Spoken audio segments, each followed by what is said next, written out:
구원의 문이 열리다라는 제목으로 하나님 말씀을 증거하도록 하겠습니다. 가톨릭에서는 마리아를 성모라고 해서 추앙을 합니다. 마리아 동상을 만들어 놓고 이렇게 거기에 경의를 표하기도 하고 또 심지어 마리아에게 기도를 하기도 합니다. 마리아를 하나님의 어머니라고 생각을 해서 엘리야나 에녹처럼 죽음을 보지 않고 승천했다라고 그렇게 생각을 합니다. 예수님을 낳았을 뿐만 아니라 평생 동정녀로 지냈고 심지어 죄에 오염되지 않았다라고 그렇게 가르칩니다. 그러니까 아담으로부터 내려오는 그 원죄가 없다라는 것이죠. 여러분, 그러나 성경을 우리가 읽어보면 그런 사실을 전혀 찾을 수가 없습니다. 우리는 종교 개혁자들의 전통을 따라서 성경이 가는 곳까지 가고 성경이 멈추는 곳에서 멈춰야 합니다. 최종 판단의 근거를 우리의 생각이나 사람들이 흘러내려오는 어떤 전승에 두는 것이 아니라 하나님의 말씀에 두어야 하는 것입니다. 그럴 때 안전할 수 있어요. 우리 성경이 무엇이라고 이야기합니까? 의인은 없나니 한 사람도 없다라고 말을 합니다. 그러므로 여긴 예외가 있을 수가 없는 거예요. 그러니까 마리아도 죄인이다라고 하는 하나님의 판결을 받아야 하는 것입니다. 자, 그럼에도 불구하고 오늘 마리아의 순종은 모든 그리스도인의 귀감이 될 만합니다. 우리 모두는 마리아의 순종에 빚을 졌다고 할 수 있어요. 왜 그렇습니까? 우리가 구원받기 위해서는 예수 그리스도가 오셔야만 하는데 그 예수 그리스도의 오심이 바로 마리아의 순종을 통해서 이루어졌기 때문에 그런 것이죠. 결과적으로 볼 때 마리아의 순종은 인류 구원의 문을 열게 한 순종이었다라고 말할 수가 있는 것입니다. 예수님은 우리에게 기도를 할 때 이렇게 기도하라라고 가르쳐 주셨습니다. 그 중에 이런 기도가 있습니다. 뜻이 하늘에서 이룬 것처럼 땅에서도 이루어지기를 원합니다 라고 그렇게 기도하라고 가르쳐 주셨어요. 여러분, 하나님의 뜻이 어떻게 땅에 이루어질 수 있습니까? 그것은 하나님을 하나님으로 인정하고 예수님을 믿는 그리스도인들이, 저와 여러분들이 하나님의 뜻에 순종하게 될 때 하나님의 뜻이 이루어지는 것입니다. 그러므로 내가 그리스도인이다, 성도다라고 하는 것은 어떤 사명을 받은 사람들이냐면 하나님의 말씀대로 순종함으로 하나님의 뜻이 이 땅 가운데 이루어질 수 있도록 하는 일에 부름받은 사람들이 바로 저와 여러분들이라고 하는 것입니다. 내가 은혜 받고 구원을 받았다면 이제 나의 순종을 통해서 하나님의 은혜가 다른 사람에게, 하나님의 구원하심이 다른 사람에게 흘러갈 수 있도록 하는데 우리가 쓰임받아야 된다라는 것입니다. 오늘 우리는 마리아의 순종을 보면서 그런 도전을 받게 되는 것입니다. 자, 먼저 살펴볼 것은 순종을 어렵게 만드는, 주저하게 만드는 요소들이 있다라는 거예요. 마리아에게는 순종하기 어려운 두 가지 요소가 있었습니다. 첫 번째는 인간적인 한계였어요. 34절을 우리 같이 한번 읽어보겠습니다. 시작. 마리아가 천사에게 말하되 나는 남자를 알지 못하니 어찌 이 일이 있으리까. 마리아는 이 남자를 경험해 보지 못한 처녀였습니다. 아이가 생기려면 정자와 난자가 결합해서 수정이 되어야 되지 않습니까? 그런데 남녀의 육체적 결합 없이 아기가 태어난다? 여러분, 이것은 유전공학적으로 맞지 않는 일이죠. 과학적으로 말이 되지 않는 이야기입니다. 동정녀 이 탄생의 문제를 그래서 인간의 어떤 상식적인 선에서 해결해 보려고 역사상으로 굉장히 많은 시도가 있었어요. 대표적인 경우가 이 동정녀 탄생에 대해서 이사야 선지자에게 하나님이 말씀하시잖아요. 처녀가 아들을 낳으리니 이름을 임마누엘이라 하라. 미리 수백 년 전에 예언을 했습니다. 자, 그런데 이렇게 얘기를 하는 거예요. 거기 나와 있는 이 이사야서에 나와 있는 이 처녀라는 말은 요즘에 우리가 얘기하듯이 그런 동정녀를 얘기를 하는 게 아니다. 뭐라고 하는 이 말을 가지고 이제 이렇게 꾸며내는 것이죠. 여러분, 그러나 그런 모든 것을 다 뒤로 한다 할지라도 예수님의 탄생은 성경에 기록되어 있는 어떠한 출생보다도 더 기적적이어야 말이 맞습니다. 왜 그렇습니까? 예수님은 하나님의 아들이고 메시아이기 때문에 그래요. 창세기에는 아브라함의 아내 사라의 이 탄생, 사라가 어떻게 아이를 낳는지 이야기하고 있습니다. 그리고 오늘 읽은 본문 바로 앞에도 보면 세례 요한, 예수님의 친척이죠. 세례 요한이 어떻게 태어났는지 말을 하고 있습니다. 세례 요한의 어머니가 이제 이 엘가나라는 여자인데 나이가 많아요. 그리고 임신을 할 수 없다라고 이야기합니다. 그런데 사라도 그렇고 세례 요한의 어머니인 엘가나도 그렇고 임신할 수 없는 너무 나이가 많은 그 여자가 애를 가졌어요. 기적이죠. 그렇다면 적어도 그 뒤에 나오는 예수 그리스도 하나님의 아들은 더 기적적인 방법으로 태어나는 것이 순리에 맞습니다. 그래야 우리에게 믿음을 요구할 수가 있는 것이죠. 만약에 성경에 기록된 모든 사실들이 우리 이성으로 다 이해가 되고 다 설명이 된다. 만약에 그렇다면 믿음이 필요가 없습니다. 만약에 여러분이 하나님이나 하나님이 하신 일에 대해서 내가 다 이해가 된다 라고 한다면 둘 중에 하나입니다. 여러분이 하나님이거나 아니면 여러분이 하나님이라고 부르는 그 하나님이 아닌 것입니다. 그러므로 우리가 성경의 하나님이 진짜 하나님이라는 것이 맞다면 우리의 머리로 이해되지 않는 것이 있어야 정상인 것입니다. 믿음이란 무엇입니까? 나의 이성의 한계를 인정하고 그냥 받아들이는 거예요.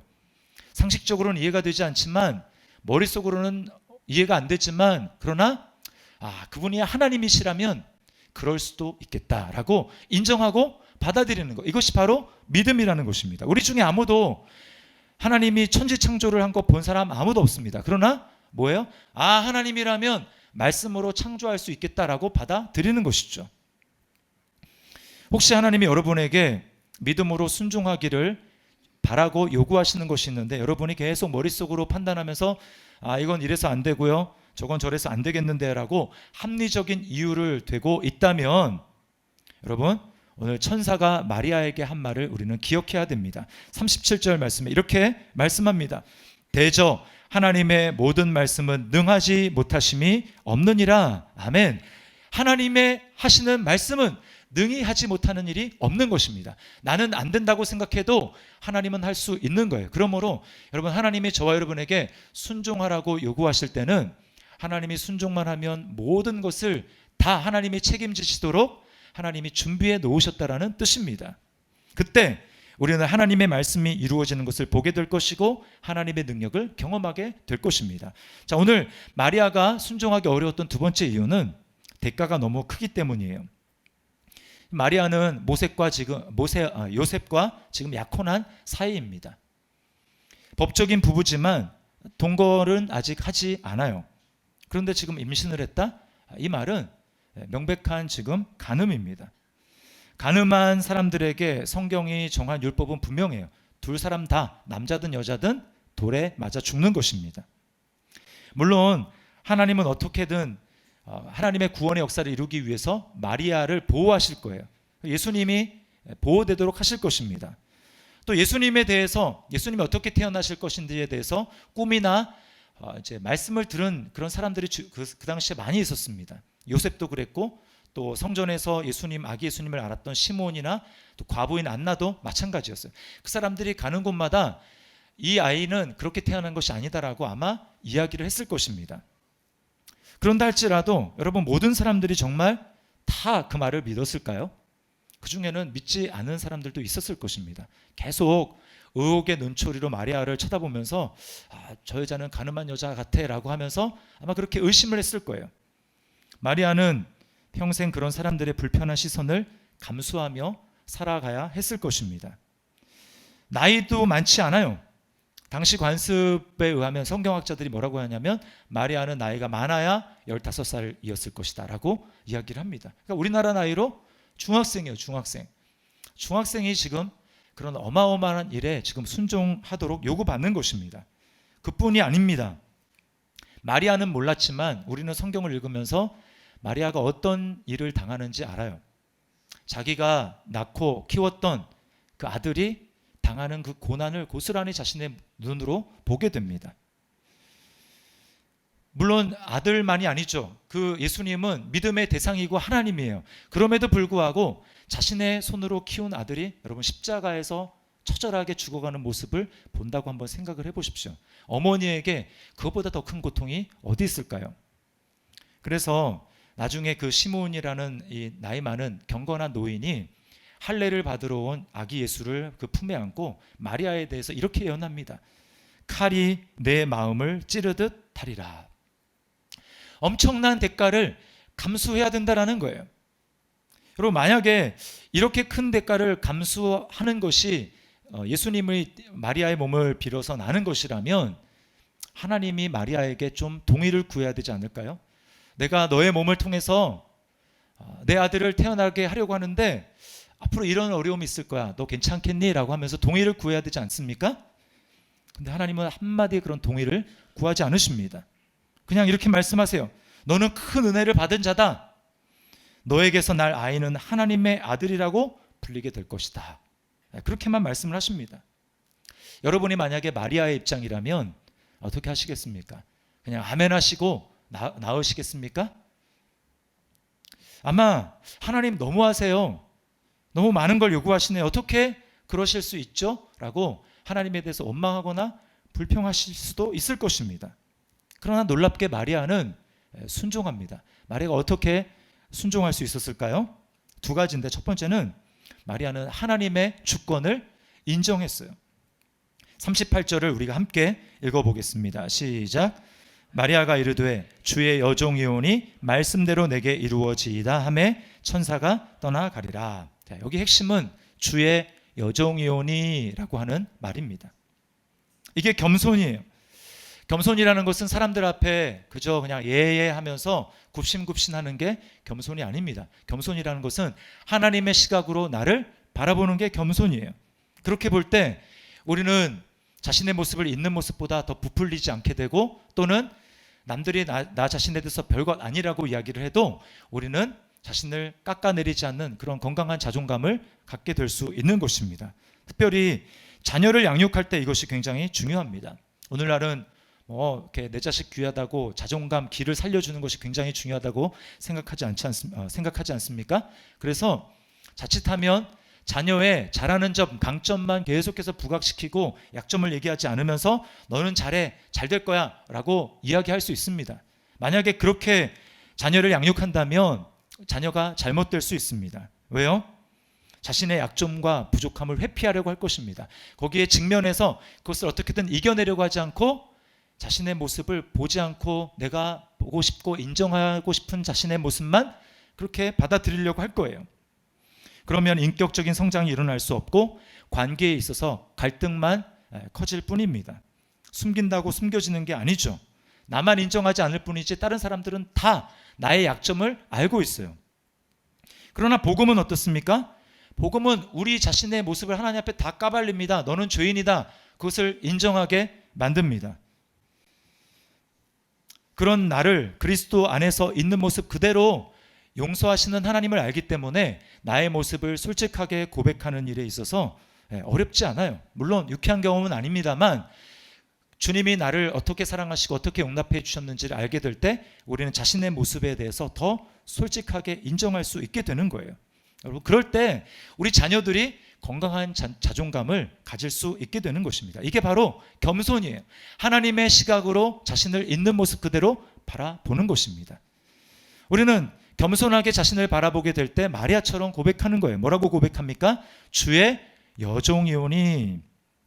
무슨 뜻입니까? 하나님이 주인이십니다. 나는 하나님의 말씀에 따르는 종입니다. 라고 고백하는 것이죠. 내 생각에 안 맞아도, 내 감정에 맞지 않아도 하나님의 말씀을 따르는 것, 하나님의 뜻이 먼저입니다. 라고 고백하는 것입니다. 하나님의 주권과 권위를 인정하는 것이죠. 여러분, 그러나 요즘 세대는 점점 권위를 무시하는 세대가 되고 있습니다. 하나님은 이 세상을 다스리는데 권위를 사용하세요. 그래서 가정에는 부모의 권위를 세워주셨고 학교에서는 선생님의 권위가 있습니다. 각계각층에 하나님이 세운 권위가 있어요. 그 권위를 통해서 하나님은 질서를 유지하시고 이 세상을 다스려 가십니다.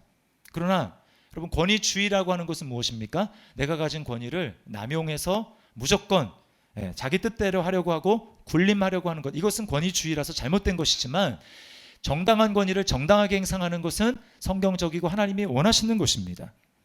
그러나 문제는 오늘날 정당한 권위까지도 다 무시되고 있는 시대가 되었다라는 거예요. 여러분, 만약에 권위를 가진 자가 그 분야에 탁월한 실력을 가지고 있고 그리고 상대방에게 호의를 베풀려는 마음을 가지고 있다면 권위 아래에 있는 사람이 최고의 혜택을 받기 위해서는 그 권위를 가진 사람의 권위를 인정하고 신뢰하는 것입니다.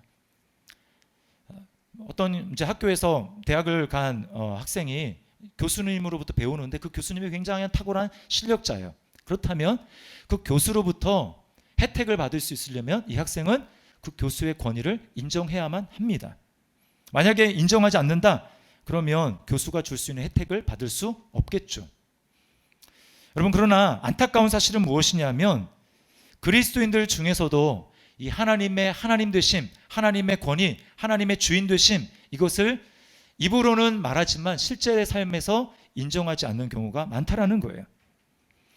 지금 목사의 입을 통해서 여러분은 하나님의 말씀을 듣고 있는 것입니다. 그런데 하나님 말씀을 들으면서도 취사 선택을 내가 합니다.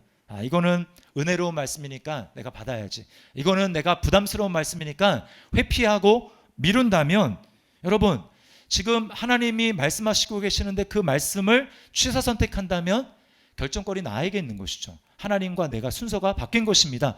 내가 하나님 위치에 있는 것이고 하나님은 종된 위치에 있는 거예요. 하나님의 말씀을 판단할 권위가 우리에게는 없는 것입니다. 우리는 주의 종이니라고 말을 한다면 반드시 그 뒤에 따라오는 고백을 해야 하는 것입니다. 말씀대로 순종하겠습니다. 이 말씀이 따라와야 하는 것입니다. 많은 경우 우리는 하나님이 단지 내 기분을 좋게 해주는 그런 하나님이시기만 바랍니다. 그래서 내가 원하는 정도까지만 하나님이 내 삶에 개입하시기를 바랍니다. 주님, 요즘엔 내가 기분이 좋지 않습니다. 오늘은 내가 컨디션이 별로 좋지 않습니다. 그러니 하나님, 오늘은 여기까지만 제 삶에 개입하십시오, 간섭하십시오 라고 하면서 하나님이 내 삶에 들어오시는 그 권리를 내가 쥐고 있습니다. 우리는 하나님 때문에 내 삶에 어려운 일이 발생하지 않기를 바라고, 항상 내 삶이 내가 예측 가능할 수 있어야 하고 내가 원하는 대로 내 삶이 작동하고 움직여지기를 바랍니다. 이게 바로 인간의 죄성이죠. 여러분만 그런 것이 아니라 저도 마찬가지입니다. 왜 우리가 믿음 생활을 할 때 이렇게 갈등이 많고 어려움이 많을까요? 여러 가지 이유가 있겠습니다만 한 가지 말씀을 드린다면 하나님과 핀트가 맞지 않기 때문에 그런 것입니다. 하나님이 정말 중요하게 생각하시고 생각하시는 일에는 우리가 별로 중요하게 생각하지 않아요. 그리고 하나님이 별로 중요하지 않게 생각하는 일에 있어서는 우리가 굉장히 그것을 중요하게 생각하는 것입니다. 내가 하나님께 맞추기보다는 하나님이 나에게 맞춰주기를 우리가 원하는 것이죠. 하나님의 생각과 우리 생각이 가장 큰 차이를 보이는 곳이 있다면 그것은 바로 나의 현재를 바라보는 관점입니다. 우리는 뭘 원할까요? 현재 나의 삶을 바라보면서 지금 내 삶이 더 편해지기를 바랍니다. 가급적이면 현재 나의 삶이 천국이 되었으면 좋겠습니다. 이게 예수님이 임재해서 천국이 되는 그런 수준 말고 환경이 더 편해지고 내가 더 편안한 삶, 안락한 삶을 살 수 있기를 바라는 면에 있어서 환경이 더 편해지기를 바랍니다. 그러나 안타깝게도 하나님은 거기에 큰 관심이 없으십니다. 여러분을 사랑하지 않고 여러분의 삶에 관심이 없다라는 얘기가 아닙니다. 하나님의 관점은 우리는 이 세상이 지금 나의 현재의 삶이 최종적인 목적지가 되기를 바라지만 하나님은 최종 목적지를 절대 이 세상으로 지금 현재 나의 삶으로 바라보고 있지 않습니다. 하나님에게 최종 목적지는 어딜까요?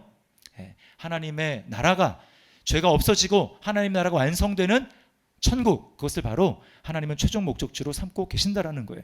그래서 이 땅에서 불편하다 할지라도 하나님은 우리를 향해서 그 최종적인 목적지에 부합한 사람이 되도록 하는데 하나님은 관심을 두고 계시는 것입니다. 그게 뭘까요? 그게 바로 거룩입니다. 거룩이고 예수님을 닮아가게 만드는 거예요. 우리는 내 삶의 현재의 문제에 있어서 이런 문제만 없으면 좋겠습니다. 문제 해결에 관심이 있지만 하나님에 있어서 가장 큰 관심은 너가 내 아들을 닮아가는 거룩한 사람이 되었으면 좋겠다라고 말씀하는 것입니다. 그래서 내가 거룩한 삶을 살아가고 예수님을 닮아가는데 방해가 된다면 현재 안락함을 하나님은 앗아가실지라도 우리 삶 가운데 거룩을 이루시는 거예요. 여러분이 하나님과 이 부분에 있어서 같은 시각을 갖지 않게 될 때 계속해서 갈등이 일어나게 될 것입니다. 또 믿음의 성장이 나타나지 않을 것입니다. 그리고 끊임없이 하나님에 대해서 의심할 거예요. 하나님이 정말 나를 사랑하시나? 왜 하나님이 나를 사랑하시는데 이런 일이 내 삶 가운데 일어나지? 이해되지 않는 일이 계속해서 생겨나게 될 것입니다. 여러분, 마리아는 어떻게 하나님의 주권을 인정하는 그 진정한 겸손을 가질 수 있었을까요? 그것은 하나님의 크신 구원을 깨달았기 때문입니다. 마리아의 그 겸손, 하나님의 주권을 인정하는 것은 마리아에게서 나온 것이 아니에요. 마리아의 천성이 나온 것이 아닙니다. 마리아의 천성이 아니에요. 만약에 그것이 마리아였기 때문에 가능하다고 하면 우리는 마리아를 추앙해야 될 것입니다. 그러나 그것은 마리아에게서 나온 것이 아니에요. 마리아는 천사를 통해서 복음을 듣습니다. 하나님이 하실 구원의 역사가 얼마나 크고 영광스럽고 놀라운 것인지를 천사를 통해서 듣게 돼요. 그건 뭐냐 하면 오늘 한마디로 얘기하면 다윗의 언약을 성취하겠다라고 하는 하나님의 말씀이었습니다. 여러분, 성경은 인간의 구원을 위해서 하나님이 약속한 언약의 책입니다. 그래서 우리는 이제 성경 전체를 구약과 신약으로 나누죠. 구약, 옛 언약이라는 뜻입니다. 신약, 새 언약이라는 뜻이에요. 그러니까 성경 전체는 하나님의 구원에 대한 언약, 약속으로 이루어져 있습니다. 그 중에서 예수님의 그 구원을 알기 위해서 우리가 꼭 알아야 되는 언약 중에 하나가 바로 다윗 언약이에요. 다윗 언약. 다윗 언약의 핵심은 하나님이 다윗의 후손에게서 이스라엘을 다스릴 왕이 끊어지지 않고 계속해서 나오게 하겠다라는 것입니다.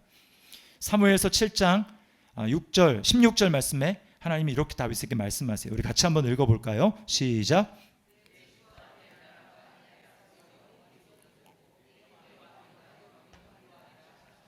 네, 다윗이 이 하나님의 언약, 너 나라가 영원히 견고하게 될 것이다, 이 언약을 받고 굉장히 감격했어요. 그래서 사무엘하 7장을 읽어보면 다윗이 하나님 앞에 이렇게 이야기합니다. 나는 누구이오며 내 집은 무엇이기에. 이 말은 이거예요.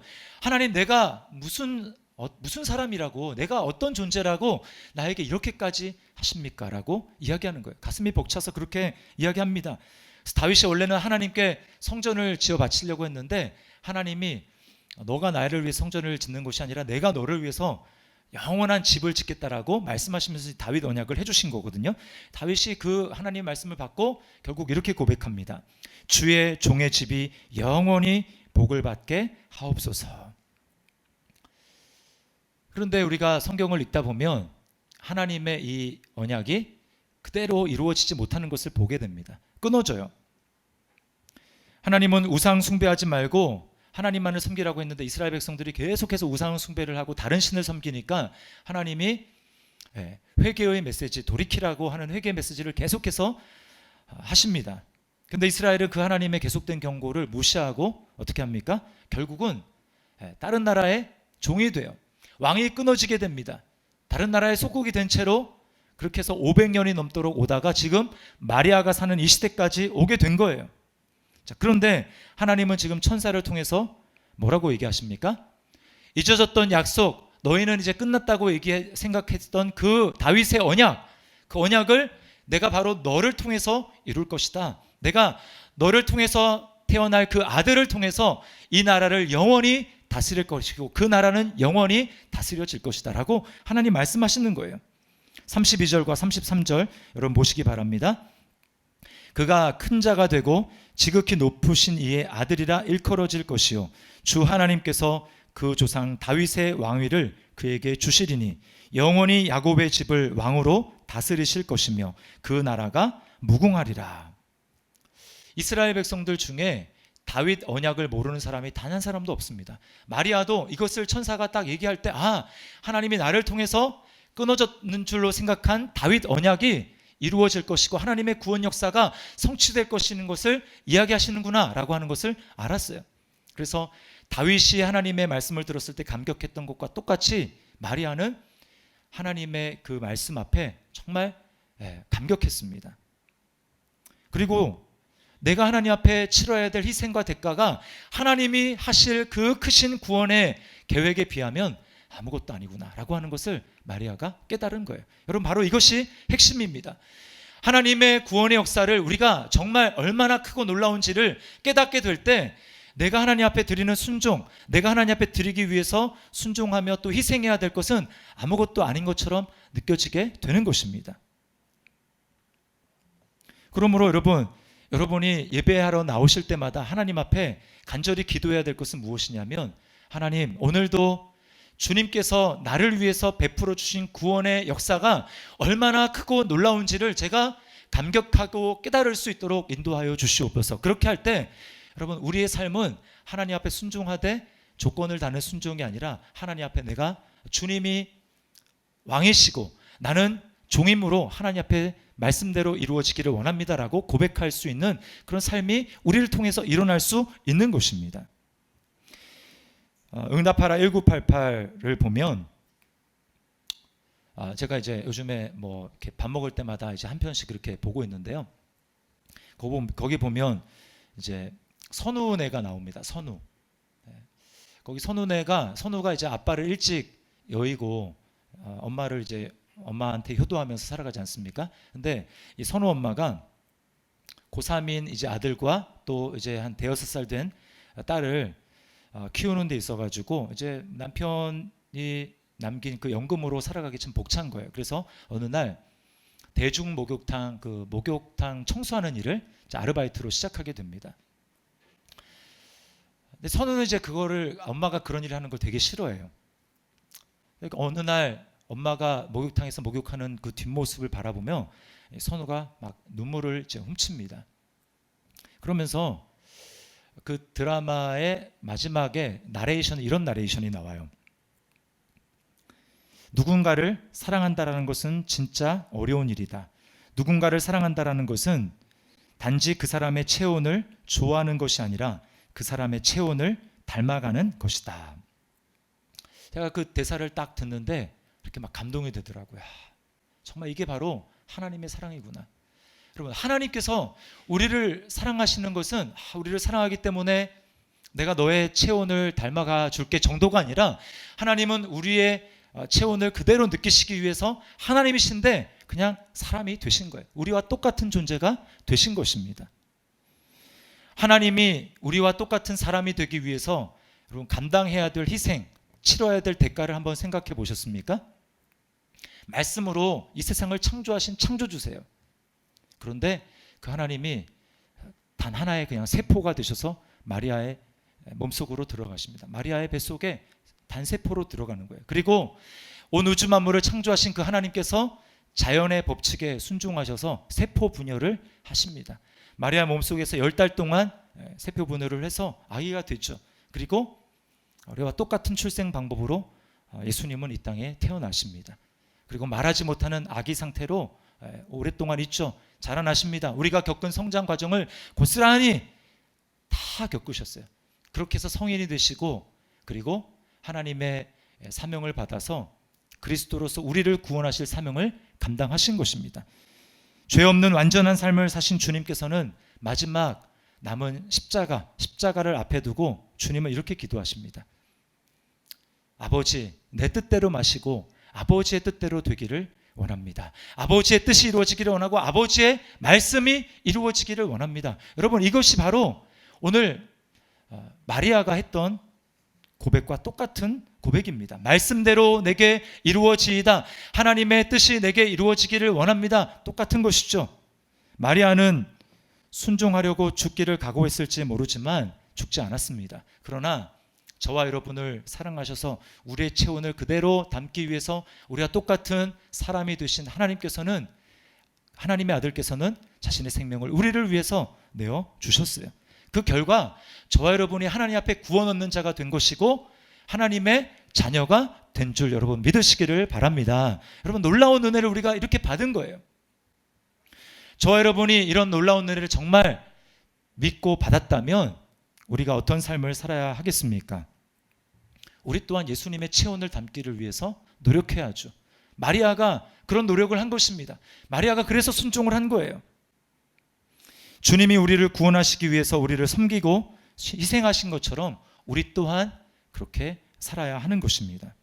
남들이 우리를 보면서 그냥 적당히 믿으라고 왜 그렇게까지 해야 되느냐고 말한다 할지라도, 또 예수님을 섬기고 순종하기 위해서 많은 대가를 지불해야 한다 할지라도 우리가 주님으로부터 받은 사랑이 큰 것을 안다면 우리 또한 주님을 위해서 우리 자신을 순종하며 드려야 하는 것입니다.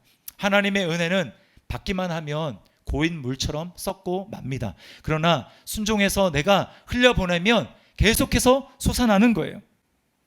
우리는 반드시 섬김으로 누군가에게 하나님의 은혜와 생명을 흘려보내야만 합니다. 지미 카터 전 미국 대통령 아마 다 아실 겁니다. 그분은 대통령 임기 때보다 이제 임기에서 물러난 다음에 더 사람들로부터 존경을 받는 분입니다. 이분이 대통령 재임 시절에 한 번도 주일 예배를 드리는 일을 빠뜨리지 않았어요. 그리고 주일 학교 교사를 하고 있었는데 주일 학교 교사도 한 번도 빠뜨리지 않은 것으로 유명합니다. 이분이 이제 퇴임하고 나서 헤비타트라고 아시죠? 집 없는 사람들 집 지어주는 그 이제 운동에 참여하시는데 1984년부터 14개국을 돌면서 4,300명이 넘는 사람에게 도움을 주었다고 합니다. 자, 그런데 이분에게 철칙이 있어요. 항상 5일만 일을 하는 것입니다. 5일 동안만 전 세계를 다니면서 그 일을 하는 거예요. 기자가 이제 이상해서 물어봤습니다. 왜 그렇게 5일만 일을 하시냐고. 그랬더니 이분이 하는 얘기가 이렇게 대답을 했어요. 나는 주일학교 교사입니다. 하나님의 아이들을 가르쳐야 하기 때문에 지금 돌아가야 합니다. 이분이 이제 최근에 고관절 수술을 받았는데 수술을 받은 다음에 다시 망치를 잡았다고 해요. 그리고 다시 주일학교 교사로 돌아갔다고 합니다. 이분의 나이가 올해 몇 살인 줄 아십니까? 네, 94세예요. 94세. 이분이야말로 하나님이 나를 위해서 베푸신 구원의 은혜가 얼마나 크고 놀라운지를 아는 사람입니다. 그리고 나의 순종으로 이제 내가 다른 사람에게 구원의 문이 열리는 그 기회를 내가 주어야지, 다른 사람에게 하나님의 은혜가 임하도록 내가 그 문을 열어줘야지 하면서 순종의 길을 걸어가는 사람이라고 할 수 있습니다. 여러분, 아까도 말씀을 드렸지만 주보간지에 보셨죠? 섬길 영역이 많이 있습니다. 특별히 주일학교 아이들을 섬기는 교사의 손길이 많이 부족해요. 여러분, 우리가 정말 하나님의 은혜를 알고 내가 예수 그리스도를 통해서 구원받았다는 사실을 정말 믿는다면, 그렇게 고백한다면, 우리 또 이제는 예수님처럼, 마리아처럼 나의 순종의 그 결단이 다른 사람에게 구원의 문을 여는 그 통로로 쓰임받도록 해야 될 것입니다. 그것이 하나님의 구원을 아는 자의 마땅한 도리라는 거예요. 주님을 섬긴다라는 것은 추상적인 것이 아닙니다. 그것은 한마디로 말하면 교회를 섬기는 거예요. 왜 그렇습니까? 교회가 바로 주님의 몸이기 때문에 그렇습니다.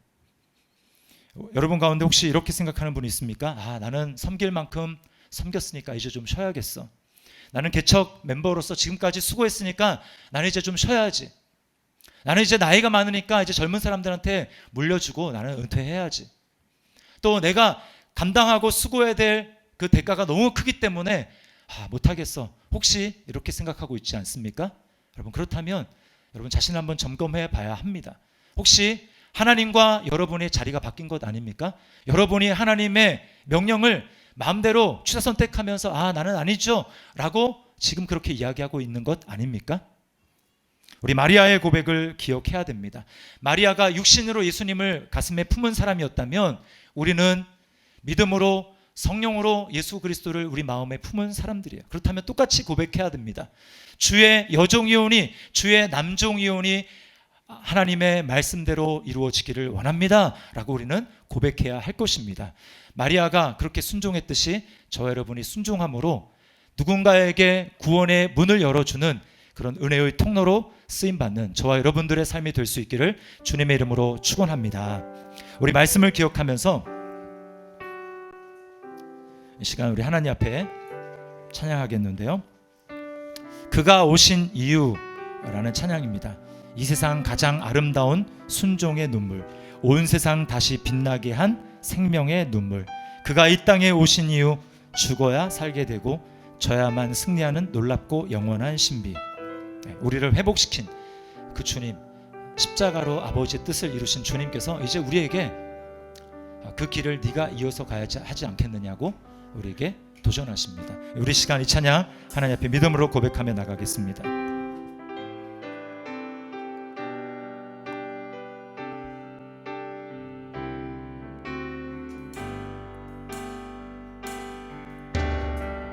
이 세상 가장 아름다운 순종의 눈물, 온 세상 다시 빛나게 한 생명의 눈물,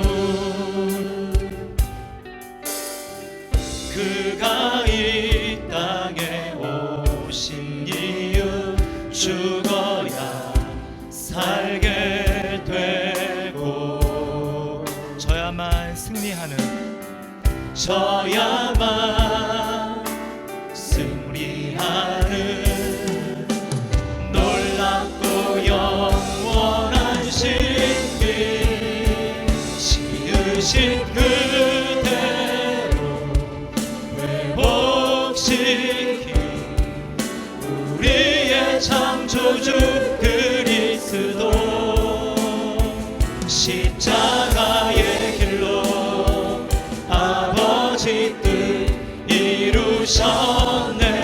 그가 이 땅에 오신 이유, 이제 우리에게 맡겨진, 이제 우리에게 맡겨진 그 소망, 그 사랑, 그 생명, 아름답고 눈부신 십자가의 길, 우리가 이 땅에 살아가